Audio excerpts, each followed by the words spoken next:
처만냥이와 비빔냥이가 길 한쪽에서 쉬고 있습니다.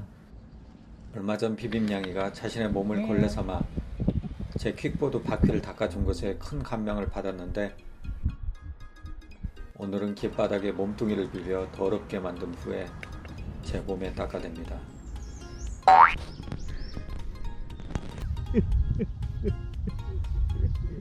(1년 365일) 늘상 이렇게 한가하게 뒹굴거리는 녀석들을 보면 참 부럽습니다. 녀석들이 이렇게 한가한 삶을 즐길 수 있는 이유는 자동차 냉장고 세탁기 TV를 구입하고 적금을 붓거나 노후를 대비하기 위해 일을 할 필요가 없기 때문입니다. 길바닥에서 끼니만 챙겨 먹으면 그것으로 충분하기 때문입니다. 그냥 살고 싶은 대로 현재만 살면 됩니다. 우리 인간은 잘 먹고 잘 살려고 열심히 땀 흘려 일한 결과 현재를 담보 잡힙니다. 즉 미래를 위해 현재를 희생합니다. 잔소리! No! God, please, no! No! 문제는 잘 먹고 잘 살려고 그렇게 노력한 결과 자원이 고갈되고 환경이 파괴되며 인류는 존립의 위기로 치닫고 있는 상황이라는 겁니다. 그러고 보면 차라리 이 녀석처럼 뒹굴거리며 사는 삶이 내 자신을 위해서도 세상을 위해서도 훨씬 좋은 삶이 아닌가 싶습니다. 물론 이런 얘기를 하면 돈 안 벌고 그렇게 먹고 놀기만 해서 어쩌자는 거냐, 나중에 늙어서 어쩔 거냐며 투덜거리실 분이 있으실 겁니다. 생각을 잘못하는 겁니다. 이렇게 뒹굴거리는 삶은 편하게 먹고 놀기만 하는 삶이 아닙니다. 오히려 현재를 충실히 사는 삶입니다. 이런 삶은 아무 대책 없이 사는 삶이 아닙니다. 늘 삶 속에서 죽음을 맞이할 준비를 하는 삶입니다. 야옹이들은 이렇게 어렸을 때 먹고 논 이후로 나중에 나이 들어 능냥이가 됐을 때 그간 노후 준비를 안 해왔음에 대해서 스스로의 삶을 후회하지 않습니다. 죽을 때가 되면 그냥 조용히 누구의 눈에도 띄지 않는 숲 한 구석으로 찾아들어가 홀로 최후를 맞습니다. 스스로의 삶을 후회하지 않습니다. 우리도 야옹이처럼 매 순간순간 충실히 현재를 살다가 덤덤히 죽음을 맞이하는 삶을 살 수는 없을까요?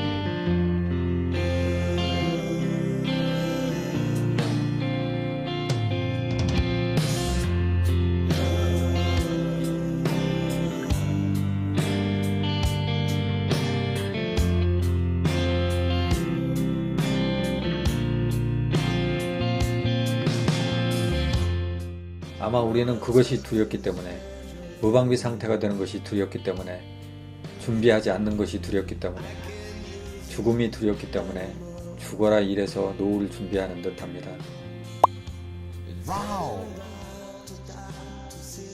그 때문에 젊음이 담보 잡히는 겁니다. 하지만 어차피 우리는 죽음을 향해 치닫고 있고 현재의 내 삶 속에 그 죽음이 녹아들어가 있습니다. 이를 안다면 노후 준비를 위해 바둥거리며 살 이유가 없습니다.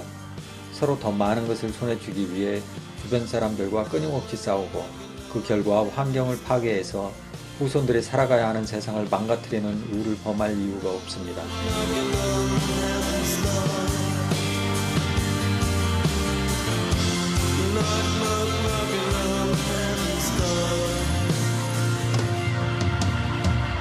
그냥 이렇게 뒹굴거리며 살다가 더 이상 살기 힘든 상황이 되면 조용히 사라지면 됩니다. 물론 이런 삶을 갑자기 살기에는 어려움이 있습니다. 어렸을 때부터 모든 사람들로부터 진리라 여겨왔던 삶과 정반대의 삶이기 때문입니다. 지금껏 왔던 길을 되돌아가려면 이 뭔 개소리야! 본전 생각 때문에 선뜻 내키지 않을 것입니다.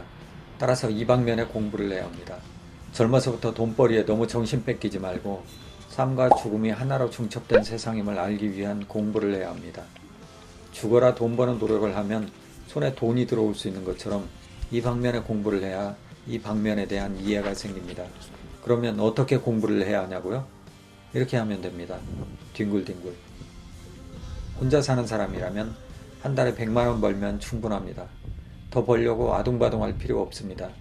물론 100만원 벌이를 하면 좋은 집, 좋은 차, 좋은 가전제품을 구할 수 없고 자기가 원하는 기준의 배우자도 얻지 못할 것입니다. 상실감과 열등감을 가질 수 있습니다. 지금 우리가 사는 사회의 통념으로는 월 100만원 소득을 무능력자쯤으로 규정하기 때문입니다. 하지만 말려들어서는 안 됩니다. 그런 사회적 통념에 휩쓸려 다른 사람이 정해놓은 삶의 기준에 따라 내 삶이 담보 잡히면 안 됩니다. 내가 내 삶에 충실하면 되지 왜 남의 생각에 말려드는 겁니까? 그런 사회적 통념 때문에 우리는 끊임없이 서로 의자 뺏기 싸움을 하게 되는 것이고 서로를 수단으로 삼는 것이며 지구를 망가뜨리고 후손들의 생존의 기회를 빼앗고 있는 것입니다. 없으면 없는 대로 살면 됩니다. 아니, 되도록 없이 살기 위해 노력해야 합니다. 그것은 결핍이 아닙니다. 왜냐하면 내가 손에 쥔 물건들은 사실 내 물건이 아니기 때문입니다. 지금 내가 가게에서 돈을 주고 산 이 물건이 내 것일까요? 물론 법, 사회적 기준으로는 그렇습니다. 하지만 이러한 법, 사회적 기준이라는 것은 우리가 삶을 해석할 수 있는 극히 단편적인 부분일 뿐입니다. 그 단편적인 부분을 우리는 마치 삶의 모든 것인 양 생각하며 살아오고 있습니다. 그렇다 보니 어느 때 인생의 공허가 밀려오면 감당할 수가 없는 것입니다. 인생이란 광대무변한 그 어떤 것인데 그 좁은 영역의 문제에만 올인해 왔으니 삶이 공허하지 않을 수 없는 것이죠.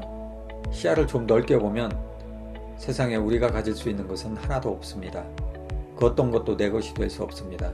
심지어 내 몸도 내 것이 아닙니다. 100년이 지나면 그 몸도 결국 자연으로 돌아가니까요.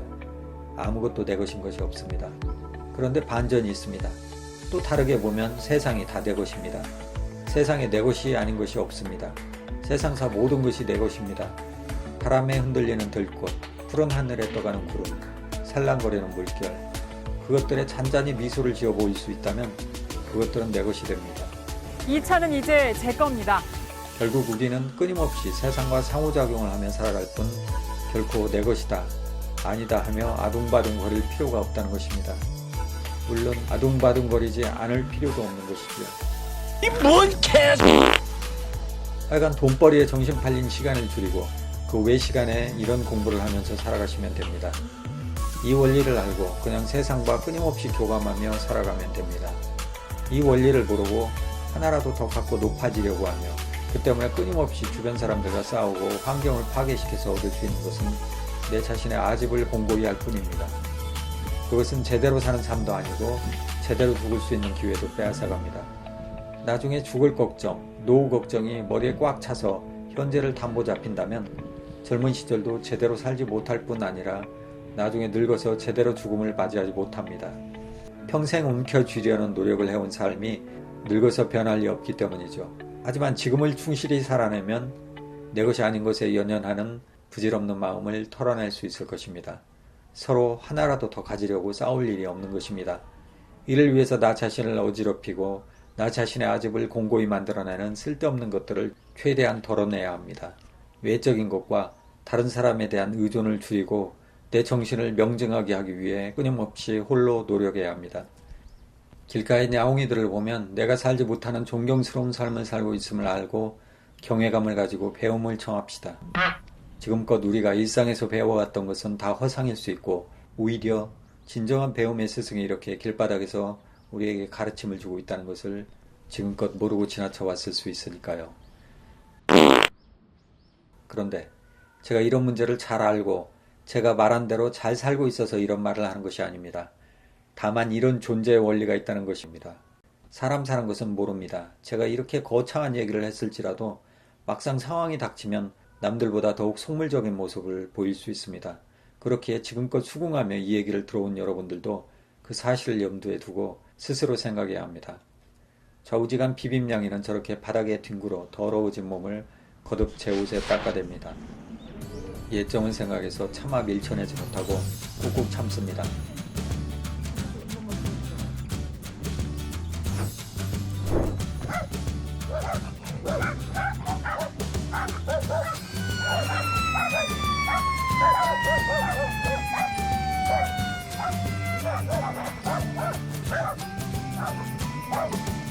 먹든지 않게 애들과 조우를 한 진태의 심기가 불편합니다. 이 녀석들은 평생 가까워지기 힘들 듯합니다. 공포 체험을 끝낸 진태의 얼굴이 영동 씹은 표정입니다.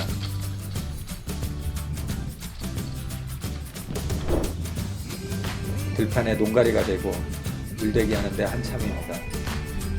봄들판이 생기를 찾아가기 시작합니다.